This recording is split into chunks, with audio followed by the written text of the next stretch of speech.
Alright, in this tutorial we're going to learn the very basics of the interface of TouchDesigner, how to move around, how to add nodes, and just the very basics. So when you first launch TouchDesigner, you're going to have this sort of demo network. This thing in the background is called the network editor. If you right click anywhere in the network editor, you can go up, you get this menu. You can go up to add operator, and you've got a range of different kinds of operators. You've got this comp panel, and you can add things like cameras, geometry, lights, interface buttons, and all sorts of other things. This purple one stands for texture operator. This is where you're going to manipulate your video and your 2D images. The green one is channel operator. This is mostly for audio and various other things to do with MIDI, math, LFOs, and things like that. The blue one is surface operator.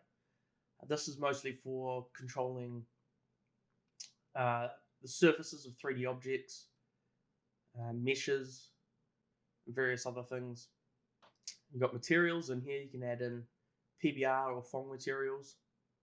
And then you've got this this list of data operators. So we're going to focus on just how to do the very basics to start with. So you can use your left click and move the network editor around like this. You can use the middle mouse scroll button to zoom in and zoom out. So if you zoom all the way out, you're going to find yourself here, and if you're confused, this is just like a container that holds the project, and you can keep going back and forward and many layers deep, and you can just double click if you want to go back in. So we'll start off by holding right click and dragging to select all of the nodes, and then hitting the delete key to remove them. So we've got a fresh canvas. So if we want to add a node, you can use right click, go add operator, or you press the tab button and that'll bring up the operator create dialog panel. So we're going to start off with we will start off with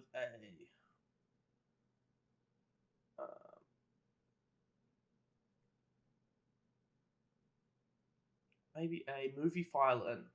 So you can actually type MOV to produce the selection, the highlighted selection, down to just the ones you need, or the ones you're looking for. So if we hit movie file in and place that somewhere in the operator, in the network editor, sorry, you're going to get this banana. This is standard to TouchDesigner for whatever reason. And then what you can do is you can right click on this sort of little bit on the right hand side, and this is like your output, and sometimes you'll have an input on the left side. So let's start by adding a null, and you'll see when you choose the null, it's linked it by this, I don't know what you call these things, these little wires. And you can move it around and place it wherever you like. The beautiful thing about sort of visual programming like this is you don't need to know programming language as such. You can just sort of visually lay out your project without any coding knowledge. That's pretty cool. So after we've done that, we'll drag the null along. We've got a bit of room in here. And then what you can do is you can right click on this wire and choose insert operator. So now we can choose an operator to place automatically between these two nodes here. So we'll use something like a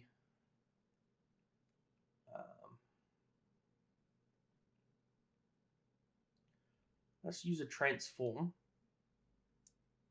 Place that in the middle. And then up here you've got this parameters container. So when you click on each node,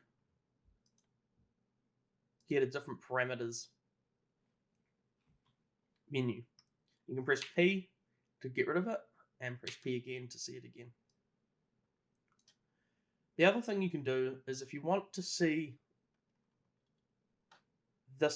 what you're working on sort of in the background of what you're doing, you can press this little blue little display button down here, and it will place it behind your nodes, and you can sort of see what's going on. So if we zoom in a bit and select the transform operator, and then up in the parameters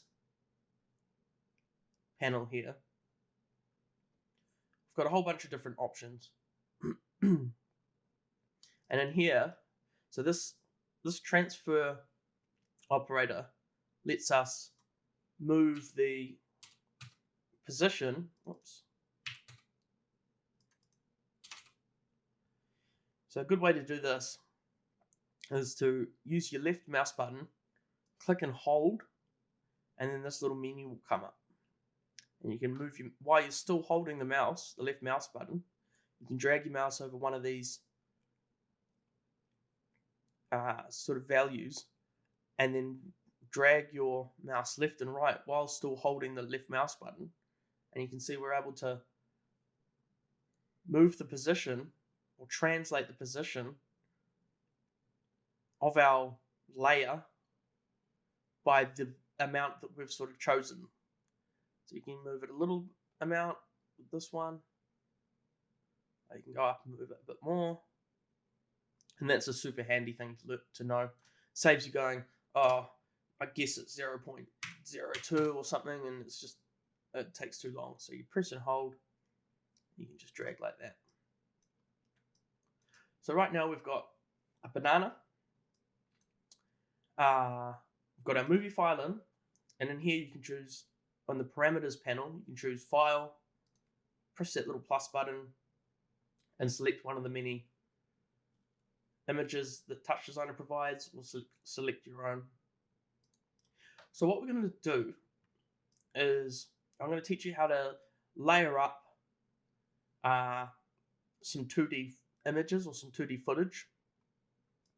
So you can, if you're doing projection mapping, or if you're trying to make some live visuals for a gig, or if you're just trying to do some video editing, you can actually kind of do it in the software, all in real time. So hit the tab button and choose movie file in again, and drop that below the banana. So we've got another banana, but this time we're going to select in the parameters panel this cloudy ocean TIFF file. So double click that, and you can see here it's dropped it into the movie file in. And what you can do is press the middle mouse button down rather than scrolling it. Use the button function, and this gives us a bunch of information about this particular node. So it tells us the size is 2000 by 1000. It's 8-bit color, got 8-bit color space, and it tells us how much memory it's using and all these sorts of things. So if we look up here, the size of our banana file is 1280 by 720. The size of our cloudy sky is 2000 by 1000. So that will help you just sort of understand, what you're working with, I guess. So now we're going to drag this banana, this null at the top, just to the right a bit. And then we're going to right click on the movie file in.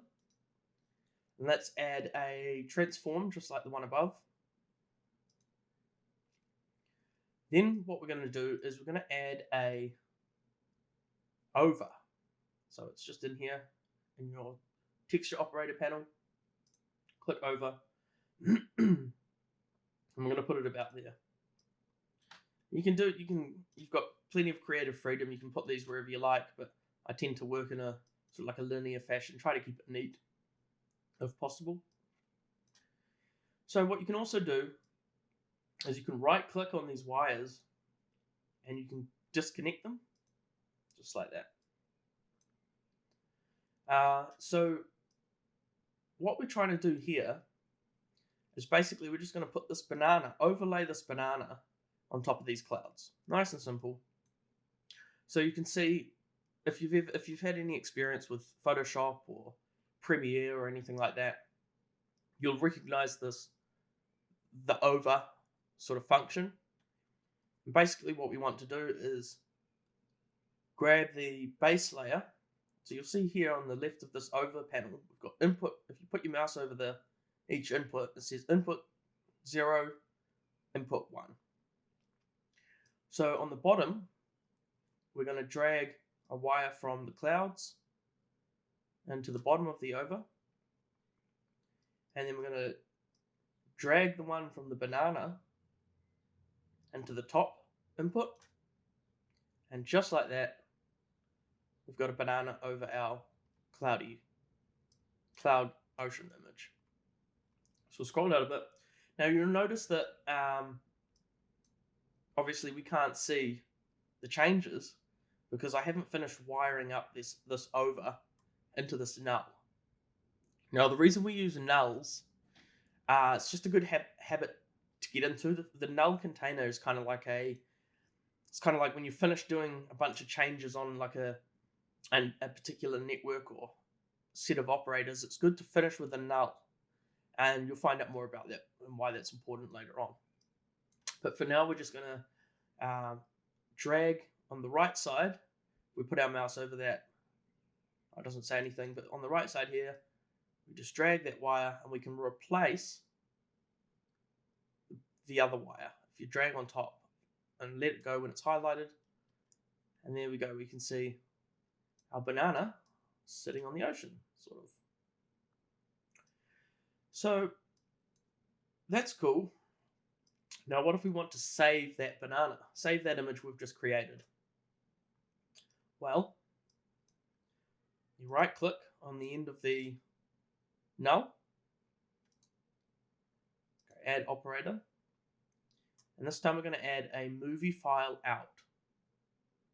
So choose that, just connect that up. Now, even though it says movie file in and movie file out, you can do still images with this operator here. So if we look in the parameters tab of the movie file out, you can see we've got the option of different types, video codecs and things like that. So select the type and choose image. Then select where you want that image to be saved. We'll just save it to the desktop, and we'll choose a file name, banana sky, and then hit save. Then all you need to do is you can see, because it's an image and because it's a still image and not a movie, all these other sort of audio codecs and video codecs have been grayed out. You can select the file type. I'm going to choose JPEG. And then you simply hit record and click it again. And if we go to our desktop, we will see banana sky. So that's pretty cool. We're about 14 minutes in, so I'll do one more little example, and this time we'll step it up and we'll do a bit of a video. Okay, so I'll save this project that it's important to save quite often because occasionally TouchDesigner does crash. Very rarely, but it sucks if you've just spent a couple of hours on working on a project and then it crashes, you know. So I'm going to save that as banana_sky. And there you go. You can open it from any time in the open recent, or you can just like any other piece of software, really. So what I think we're going to do is get this banana rotating, something simple. So choose the transform node with the banana, and then you'll see this rotate option here, and if you just grab the slider, you can see we can just go back and forward from 360 to minus 360. So I'll show you a cool little trick. If you double click, or if you click on this rotate, this word here, and then double click and delete the 360, if you type in ABS uppercase T and time, so ABS time dot seconds, and then press enter, what it actually does is it continues to just sort of rotate in, I guess, counterclockwise direction in this case. Just over and over again, it just goes every second, you know. So what you can also do is, to speed this up a little bit, go space, star, for multiplier, space, say 5, press enter. You can see that's a bit faster. You can also go remove that multiply symbol and go divide. Nope. Sometimes you can. I think if we go times, maybe minus 5. There we go. So I'm not sure if this is Python exactly, or if this is TouchDesigner script, TD script. They've got their own language, which is similar to Python, I believe. And you can change this up here so it's on Python right now. And if you select this button up here, it looks like the Python language. You can switch between touch script, which is the T, or Python. So we're using Python right now. So multiply by minus 5 gives us a clockwise direction, and multiply by 5 gives us an anti-clockwise. So we can speed that up a little bit. Pop 10 in there maybe.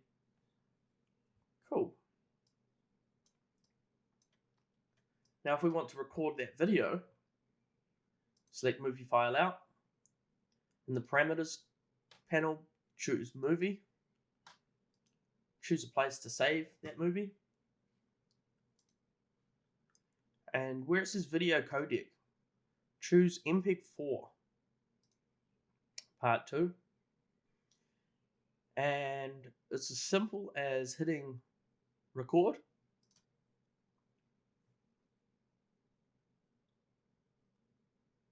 Letting that play out and hitting record again.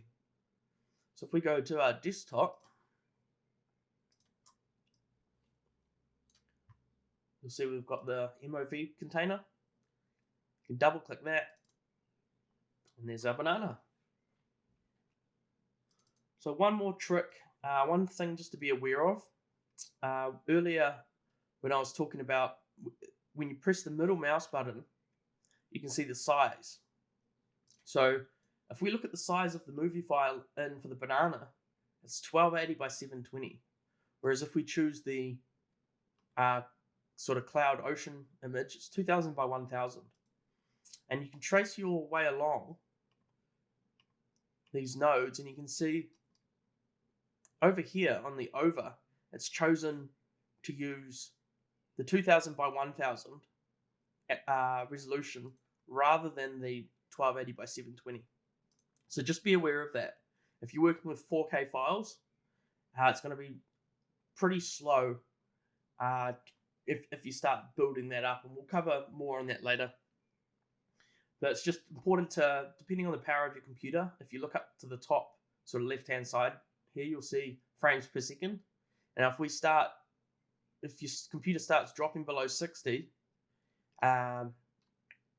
that's when you start to see, performance sort of dropping out. And we'll probably come across that a bit later. But yeah, that's the basics for the first tutorial, just under 20 minutes. I hope you enjoyed it, and we'll see you for the next tutorial.